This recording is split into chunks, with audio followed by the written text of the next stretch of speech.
Hello guys, welcome to my YouTube channel. My name is Harjeet Kaur. आज हम discuss करेंगे 19th of April के daily current affair questions. तो अगर आपको इस पर्टिकुलर लेक्चर की पीडीएफ चाहिए तो उसके लिए आप मेरा टेलीग्राम चैनल भी ज्वाइन कर सकते हो। तो शुरू करते हैं। सबसे पहले देखते हैं important days. 18th of April की बात करें तो 18th ऑफ अप्रैल को आता है world heritage day. 18th of April को होता है वर्ल्ड हेरिटेज डे। और ये जो वर्ल्ड हेरिटेज डे है इसको अनाउंस किया था, किसने अनाउंस किया था? International council on monuments and sites. International council on monuments and sites ने इसको अनाउंस किया था 1982 के अंदर। और यूनेस्को ने इसको कब से रिकॉग्नाइज करना शुरू किया? 1983 से। 1983 से यूनेस्को ने इसको रिकॉग्नाइज करना शुरू कर दिया था वर्ल्ड हेरिटेज डे। और इस साल का थीम क्या है? थीम है discover and experience diversity. Theme क्या है? Discover and experience diversity. Heritage culture हो गया तो उसकी डाइवर्सिटी को डिस्कवर करना है, एक्सपीरियंस करना है, राइट। नेक्स्ट बात करते हैं 19th ऑफ अप्रैल की। 19th ऑफ अप्रैल को आता है वर्ल्ड लिवर डे। लिवर जो हमारी बॉडी का ऑर्गन है। Liver is the second largest organ of our body. Liver is the second largest organ of our body. तो लार्जेस्ट ऑर्गन कौन सा है हमारी बॉडी का? तो लार्जेस्ट ऑर्गन है स्किन। लार्जेस्ट ऑर्गन कौन सा है हमारी बॉडी का? स्किन है। सेकेंड लार्जेस्ट ऑर्गन आता है लिवर। और सेकेंड जो कॉम्प्लेक्स ऑर्गन है वो भी कौन सा है? लिवर है। तो कॉम्प्लेक्स ऑर्गन कौन सा है हमारी बॉडी का? तो कॉम्प्लेक्स ऑर्गन है ब्रेन। कॉम्प्लेक्स ऑर्गन, सबसे कॉम्प्लेक्स ऑर्गन जो है वो ब्रेन है और सेकेंड कॉम्प्लेक्स आ जाता है लिवर, राइट। तो जो वर्ल्ड लिवर डे सेलिब्रेट किया जाता है वो जो लिवर से रिलेटेड जो भी डिजीजेस वगैरह होती है उनकी अवेयरनेस के रिगार्डिंग ये डे जो है वो सेलिब्रेट किया जाता है। और इस साल का थीम क्या है? थीम है keep your liver healthy and disease free. Theme क्या है? Keep your liver healthy and disease free, right. Next चलते हैं क्वेश्चंस पे। Nyishi tribe is in which state? Nyishi tribe कौन सी स्टेट का है? तो ये अरुणाचल प्रदेश में है।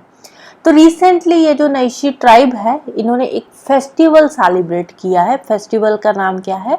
लोंगते फेस्टिवल। फेस्टिवल का नाम क्या है? लोंगते फेस्टिवल। कौन सी ट्राइब का है? नीशी ट्राइब का है। नीशी ट्राइब अरुणाचल प्रदेश की है, राइट। और ये जो फेस्टिवल है it is one of the oldest and agriculturally significant festival. काफी पुराना है और ये एग्रीकल्चरली सिग्निफिकेंट रखता है। कौन सा फेस्टिवल है? Longte festival related to Nyishi tribe. Nyishi tribe Arunachal Pradesh का है, राइट। निशा, अरुण, इस तरह से आप नाम याद रख सकते हो। अरुणाचल से अरुण हो गया, नेशी से निशा हो गया, राइट। तो फेस्टिवल का नाम क्या है? लोंगते फेस्टिवल। तो दोनों फेस्टिवल देखने गए हैं, काफी लॉन्ग डिस्टेंस ट्रेवल करके ये फेस्टिवल को देखने गए हैं Arun and Nisha, right. Next, who is the author of the memoir title knife? Knife के ऑथर का नाम क्या है? नाइफ एक बुक है। किसकी बुक है? सलमान रश्दी की बुक है। सलमान रश्दी कौन है? ये एक ब्रिटिश अमेरिकन नॉवलिस्ट है। ब्रिटिश अमेरिकन राइटर है, नॉवलिस्ट है। तो इनकी एक रिसेंटली बुक आई है जिसका नाम है नाइफ। तो इम्पोर्टेंट है बुक का नाम। अब ये जो बुक है ये इनकी एक रियल स्टोरी से रिलेटेड है। इनकी लाइफ की एक रियल स्टोरी है, उससे रिलेटेड है। तो इसमें क्या है? 2022 के अंदर इन पे एक अटैक हुआ था जिसमें नाइफ से इनको स्टैब किया गया और इनकी एक आंख जो है उस टाइम पे चली गई थी।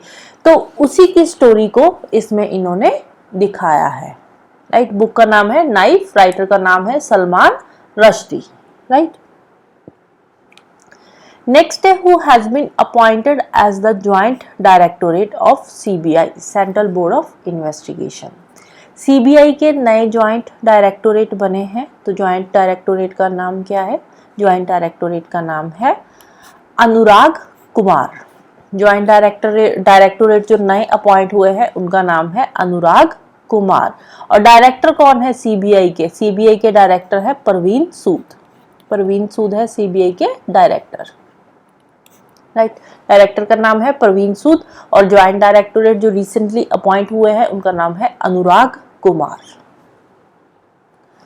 नेक्स्ट है who has been appointed as the head of US India tax forum. US India tax forum के नए हेड अपॉइंट हुए हैं जिनका नाम है तरुण बजाज।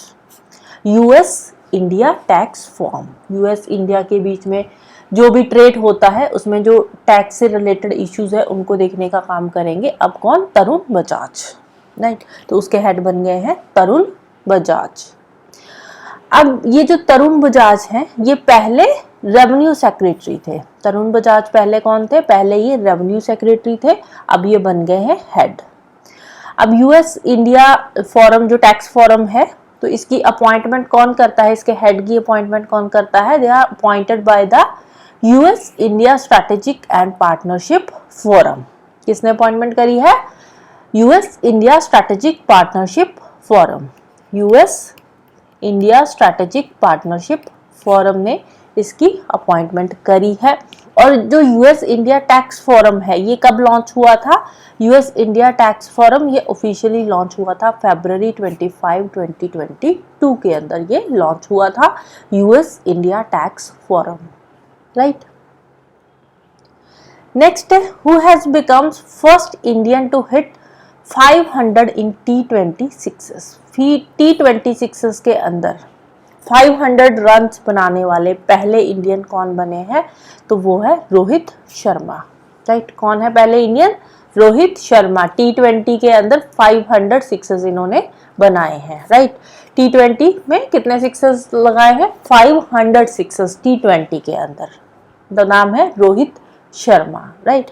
तो इससे पहले अब रोहित शर्मा इंडिया में तो फर्स्ट आए हैं लेकिन ग्लोबली तो फर्स्ट नहीं है ना। तो ग्लोबली जो पहले थे जिन्होंने T20 के अंदर सबसे ज्यादा सिक्सेस लगाए थे वो थे क्रिस गेल। क्रिस गेल के टोटल कितने सिक्सेस हैं? 1056। और किरॉन पोलार्ड के 860 है, इनकी सेकंड नंबर पे है। थर्ड पे आ गए ऑन्ड्रे रूजल 678 और फोर्थ पे है कॉलिन मुंद्रो 548 और फिफ्थ पे आ गए हैं हमारे इंडिया के रोहित शर्मा, राइट। रोहित शर्मा के कितने हैं? 502 सिक्सेस है T20 के अंदर, राइट। नेक्स्ट इसी से रिलेटेड एक और न्यूज है, क्रिकेट से रिलेटेड ही है। नेपाल के हैं दीपेंद्र सिंह एरी। नेपाल के जो दीपेंद्र सिंह एरी है वो बन गए हैं थर्ड बैटर जिन्होंने एक ओवर के अंदर 6 सिक्सेस मारे हैं। एक ओवर के अंदर 6 सिक्सेस लगाए हैं दीपेंद्र सिंह एरी। किसके हैं? नेपाल के हैं T20 मैच के अंदर। तो इससे पहले जो दो प्लेयर है जिन्होंने एक ओवर के अंदर 6 सिक्सेस लगा चुके हैं वो है, एक है इंडिया के युवराज सिंह और दूसरे है वेस्ट इंडीज के किरॉन पोलार्ड। किरॉन पोलार्ड और युवराज सिंह, राइट। नेक्स्ट है IISc scientist, Indian institute of science. इसके जो साइंटिस्ट है उन्होंने क्या डेवलप करा है? Sustainable hydrogel. Sustainable hydrogel to remove dash from the water. Water से किस चीज को रिमूव करने के लिए ये जो हाइड्रोजेल है ये डेवलप किया गया है। तो वाटर के अंदर छोटे छोटे माइक्रोप्लास्टिक्स होते हैं। वाटर के अंदर होते हैं छोटे छोटे माइक्रोप्लास्टिक्स जो कि नेक्ड आई से विजिबल नहीं होते। तो उनको रिमूव करने के लिए ये जो हाइड्रोजेल है ये बनाई गई है। और ये हाइड्रोजेल कैसे काम करेगी? ये इन माइक्रोप्लास्टिक्स को अब्सॉर्ब करेगी। माइक्रोप्लास्टिक्स को ये अब्सॉर्ब करेगी। जो ये माइक्रोप्लास्टिक्स है वो हाइड्रोजेल के साथ आकर ये क्या करेंगे? चिपक जाएंगे और उससे हम पानी से इन माइक्रोप्लास्टिक्स को रिमूव कर सकेंगे, राइट। और किसने बनाई है? ये IISc के जो साइंटिस्ट है उन्होंने ये हाइड्रोजेल बनाई है। The hydrogel has a unique polymer network that can bind and degrade microplastics found in water using UV light radiations. UV light radiation से ये माइक्रोप्लास्टिक्स को धीरे धीरे डिग्रेड कर देंगे। नेक्स्ट है नेपाल्स डिजिटल वॉलेट सर्विस ई सेवा। ई सेवा पार्टनरशिप कर रही है इंडिया के एक पेमेंट गेटवे के साथ। नेपाल का जो पेमेंट गेटवे है उसका नाम है ई सेवा, और एक इंडिया के पेमेंट गेटवे के साथ मिलकर ये नेपाल में यूपीआई को प्रमोट करेंगे। तो इंडिया का जो गेटवे है उसका नाम हमने बताना है, नेपाल का है ई सेवा। ई सेवा पार्टनरशिप विद फोन पे, इंडिया का कौन सा है, फोन पे। ई सेवा एंड फोन पे दोनों मिलकर नेपाल के अंदर यूपीआई को प्रमोट करेंगे, राइट। तो रिसेंटली हुआ क्या है, नेपाल में एक Phewa new year festival celebrate किया गया था। Phewa new year festival celebrate किया गया था फ्रॉम अप्रैल 11 to 14। तो इसी न्यू ईयर जो सेलिब्रेशंस हुई थी, फेवा न्यू ईयर सेलिब्रेशंस जो नेपाल के अंदर हुई थी, तो इसी में इन्होंने ये पार्टनरशिप की बात करी है कि ई सेवा और फोन पे दोनों मिलकर नेपाल में यूपीआई जो है उसको चालू करेंगे। नेक्स्ट है Europa is the moon of which planet. Europa is the fourth largest moon of Jupiter. Jupiter का कौन सा मून है, फोर्थ लार्जेस्ट मून है, फोर्थ लार्जेस्ट मून है जुपिटर का। जुपिटर अर्थ का लार्जेस्ट प्लैनेट है। Jupiter is the largest planet of earth, sorry largest planet of our solar system. Earth नहीं आएगा, लार्जेस्ट, अर्थ तो खुद प्लैनेट है। Jupiter is the largest planet of solar system, right. अगर हम planets की बात करें तो किस तरह से है, मरकरी, वीनस, अर्थ, मार्स, फिर आता है Jupiter, Saturn, Uranus and Neptune, right. Mars, Venus, earth, sorry mercury, Venus, earth, Mars, Jupiter, Saturn, Uranus and Neptune. तो ये है जो सन से इनका जो है एक तरह से जो डिस्टेंस है। सबसे जो क्लोजेस्ट प्लैनेट है that is Mercury, Mercury closest planet है, और फार्थेस्ट प्लैनेट कौन सा है, नेपट्यून। और लार्जेस्ट प्लैनेट की बात करें तो that is Jupiter. Jupiter is the largest planet of our solar system, right, largest planet है। और जुपिटर का जो फोर्थ लार्जेस्ट मून है that is Europa, right. Europa कौन सा है, जुपिटर का फोर्थ लार्जेस्ट मून है।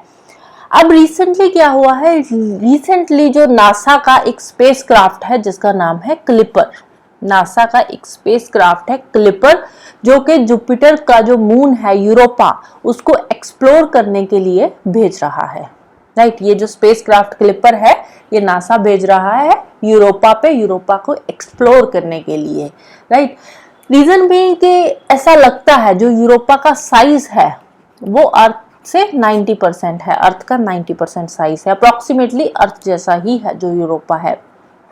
तो ऐसा माना जाता है कि मे बी जो यूरोपा का एटमॉस्फेयर है उसमें ऑक्सीजन भी है, वहां पे वाटर भी प्रेजेंट है, तो हो सकता है वहां पे लाइफ पॉसिबल हो। तो इसीलिए यूरोपा को एक्सप्लोर करने के लिए जो नासा है वो क्लिपर नाम का स्पेसक्राफ्ट वहां पे भेज रहा है इसको एक्सप्लोर करने के लिए। तो मोस्ट प्रोबेबली अक्टूबर में इसको लॉन्च कर दिया जाएगा। तो इसको जो लॉन्च किया जाएगा रॉकेट का नाम क्या है, space x Falcon heavy rocket, नाम क्या है, space x Falcon heavy rocket पे इसको लॉन्च किया जाएगा।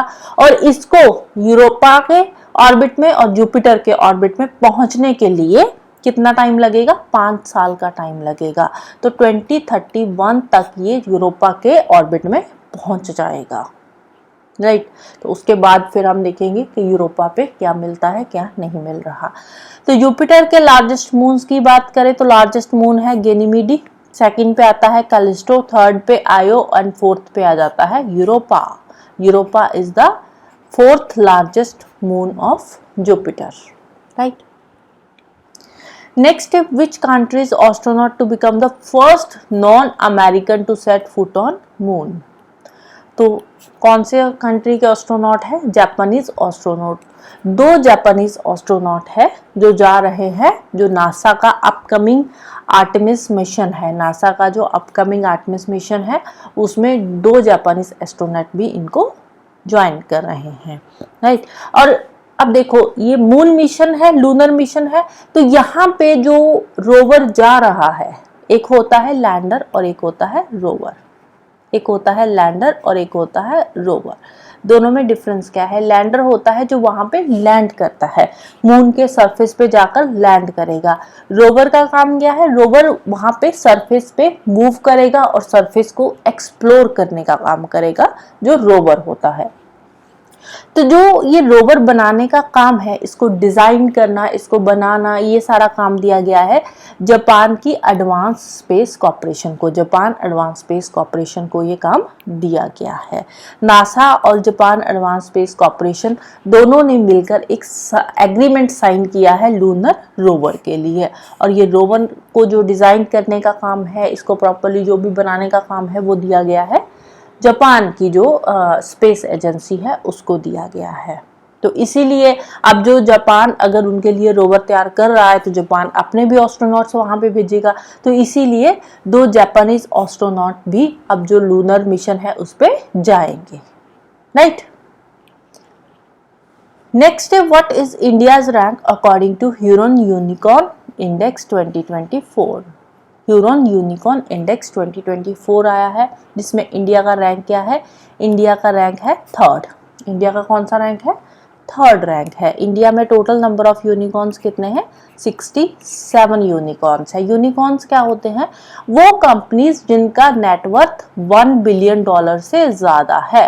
वो कंपनीज जिनका नेटवर्थ $1 बिलियन से ज्यादा है, उनको बोलते हैं यूनिकॉर्न। तो इंडिया में 2022 तक टोटल नंबर ऑफ यूनिकॉर्न्स कितने थे? 68 थे।